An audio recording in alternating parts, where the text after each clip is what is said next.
25년부터 임신에서부터 출산, 육아 관련 지원 제도들이 많이 바뀝니다. 지원금이며 지원 대상 확대 등 상세히 설명드리겠습니다. 요즘 임신을 하고 싶어도 난임으로 인해 임신을 못하는 부부들이 많습니다. 난임 지원이 되기는 하지만 소득에 따라 지원이 다릅니다. 그리고 지역에 따라도 지원이 다릅니다. 최근 난임 시술비 또한 증가하므로 경제적인 부담이 큽니다. 그래서 정부는 지원을 확대하고자 소득에 상관없이 시술비 지원을 해주고 생애 총 25회로 제한했던 시술 지원 또한 아이를 가질 때마다 25회씩 다시 지원받을 수 있게 확대하였습니다. 그리고 내년 2월부터는 난임 휴가도 연 3일에서 6일로 늘어날 예정입니다. 난임 의료비 관련 지침 또한 더욱 좋은 방향으로 개정할 예정이라고 합니다. 남녀 필수 가입력 검진비 지원, 난자, 정자 동결 보존비 지원, 난임 시술 비급여 필수 약제의 건강보험 적용 등 이미 24년 하반기부터 시행하거나 25년에 신설되는 제도들이 많습니다. 추가적으로 유사산 휴가 제도도 연장된다고 합니다. 임신이 되었다고 해도 부담이 되는 부분들이 많습니다. 특히 금액적인 부분입니다. 임신이 되었을 시 임신 확인서를 통해 바우처를 신청하여 사용하시면 병원비의 부담을 줄이실 수 있습니다. 그리고 또 지자체별로 추가로 지원하는 부분도 있습니다.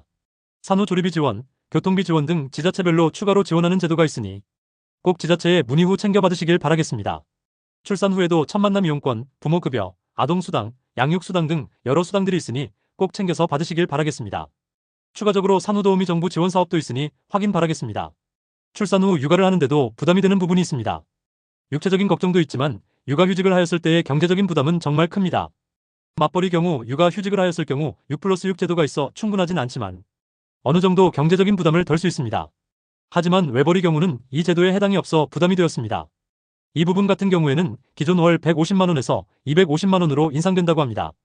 3개월까지는 250만원, 그 후 6개월까지는 200만원, 7개월 이후는 월 160만원이라고 합니다.